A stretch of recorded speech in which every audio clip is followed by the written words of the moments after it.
Hello, everybody, and welcome to May 6th. We are still talking about attraction, and today we are going to talk about our third area of attraction, which is mere exposure. So remember, we said there's three predictors: similarity, mere exposure, and then physiological attraction. So today we're going to talk about mere exposure. So by the end of this lesson, you should be able to explain the concept of mere exposure, explain the proximity and propinquity effect. I hate saying that. Propinquity effect, which are similar, you'll see, and also understand the purpose and the results of the Westgate housing study. Okay, so what is mere exposure? Mere exposure is the tendency for individuals to prefer familiar objects and individuals, especially as exposure to them increases. So the more you're familiar with something and the more you see something, that means you will prefer that thing because you've seen it enough and you're very familiar with it. This is sometimes also called the proximity or propinquity effect. And essentially, that means that because something is in the same space as you and you're exposed to it a lot, you will prefer that thing more. A quote from one of the authors of the book, a case study book, is the more we know people and the more we're around them, the more we like them. Okay, so essentially, this idea that if you look at the left example of a dorm room, okay, if you live in a co-ed dorm, I mean, this happened quite a bit. I can attest to this my freshman year. Those are people that you see every single day. Those are people that you naturally end up hanging out with because you're just physically in the same space as them. And a lot of times, what would happen is once people moved out of the dorm, they would no longer be friends with the people that they were friends with in the dorm. People in college say like friends of convenience, right? That's a term that's used. And in social psychology, we think about this in a very scientific, systematic way, which is mere exposure. The example on the right, you can see a cul-de-sac. So of course, you're going to know people better who live in your neighborhood compared to people who don't live in your neighborhood. So this is the idea that mere exposure proposes that the reason why we are attracted to people, a lot of that has to do with simply being exposed to them often and regularly. One way to think about this is if you think about a time when you first heard a song by a band or a singer that you already like, and the first time you heard it, you might have thought, that song's okay, but it's not really as good as the others. And then as time goes on, you continue to hear it again and again, and all of a sudden you're humming along to that song and you don't even realize it. Okay. And then you hear it some more, and now you love it. Right. So the mere exposure effect would state that you have a similar impact with people. At first, you kind of have this neutral thing, right? This kind of basic feeling about them. And then the more you hear, the more you see them, the more you talk to them, the more you engage with them, the more you like them. The example I'm giving is I remember hearing Viva La Vida by Coldplay many, many years ago. I think I was in maybe middle school or high school, and I loved it. I was drawn, and ever since then, songs from Coldplay, there's some that I really like, and there's others that I'm like, all right on. But I remember hearing Him for the Weekend the first time, and I was like, no, that's not really my jam. But then over and over, as I heard it more, I started to really like it. And I think a lot of that had to do with my association with liking Coldplay initially. So there's also this thing called the photo effect. Okay, and so mere exposure predicts that as we become more familiar with the person, our liking for the stimulus will increase. So the stimulus is the feelings, the connections that we have with them. However, this is really only true if the initial impression was fairly neutral, right? So if you originally hated someone, you might actually just grow to hate them more and not grow to like them as a result of seeing them more often. Um, but the mere exposure effect explains this phenomenon where we prefer photos of ourselves that have been reversed instead of actual original photos of us because we're so used to looking at ourselves in the mirror. So when a photo replicates what we see in the mirror, we prefer that photo. Okay? And there was a study done in 97, and it said that photos are backwards from how we usually see ourselves, so they seem off to us without us even really knowing that they're off.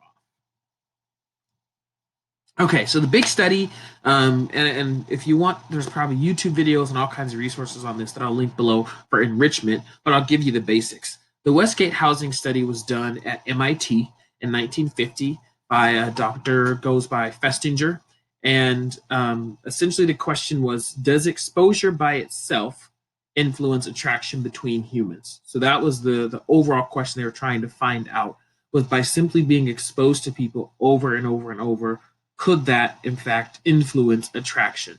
And so in 1950, Festinger and his colleagues invested in a really small community called Westgate. It was a housing project, so they had multiple buildings. And what they wanted to know is what would happen when strangers were randomly thrown together in apartments in really close proximity. So even though they were strangers, they were similar in terms of background, interests, stage of life, and life goals. So they had some similarities, but they didn't know that about each other. So you can see here is a diagram of the Westgate building. So you'll see the numbers of each apartment. There's staircases at the end coming up from apartment 1 to apartment 7, and then staircases coming from apartment 5 to apartment 9. And then apartment 6 and 10 are kind of on the outer rings, but you can see a basic diagram of the building. So the findings were that Festinger asked people in the apartment complex to choose 3 people in the whole building that they are most likely to see socially. And what happened is that as he surveyed people, he found that in apartments 1 and 5, they were the most universally liked people.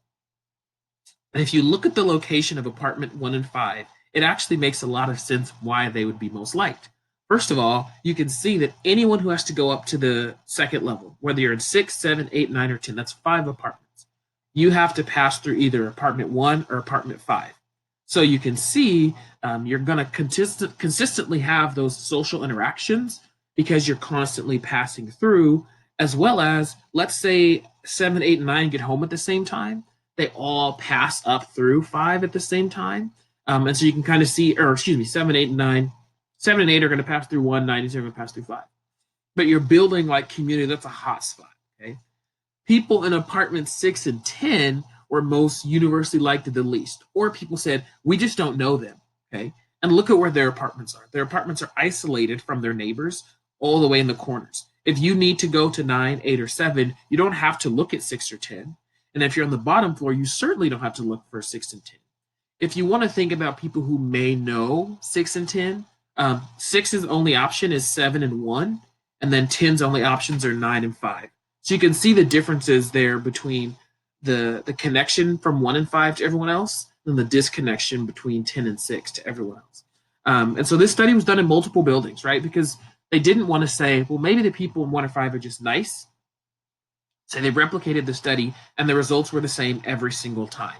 People in 1 and 5 were universally liked. People in 6 and 10 were liked least, or people didn't know them, right? And so that consistent replicating the study made them know that their results were really solid. And so essentially, the overall idea stands that mere exposure led to more liking. There's some other findings. A study in 2010 found that friends who live in the same room or town were more likely to remain close friends than those who lived apart. They saw them more often. They were able to develop closer relationships. They were able to develop deeper connections. Okay, and you could probably think of this example as some of you seniors who are getting ready to go off to college. You can think about this mere exposure effect and see which of your friends remain closer. There were also studies done in 2013 and 2016 that found that cross-ethnic friendships were more likely between kids if they lived in the same neighborhood. So the black kid and the white kid were more likely to be friends if they lived in the same neighborhood, whereas if they didn't live in the same neighborhood, they probably wouldn't have that friendship. So consider this example. Think about your own romantic interests. So if you're dating someone now or have in the past, as you get to know your classmates, do you find yourself more likely to become friends with or start dating people who you've had multiple classes and lunch with, right? So let's say you like someone right now. Is that partially because you have first, third, and seventh period with them and you have lunch with them so you see them more often? And if you didn't see them as often, would you still have the same feelings about them? Something to think about.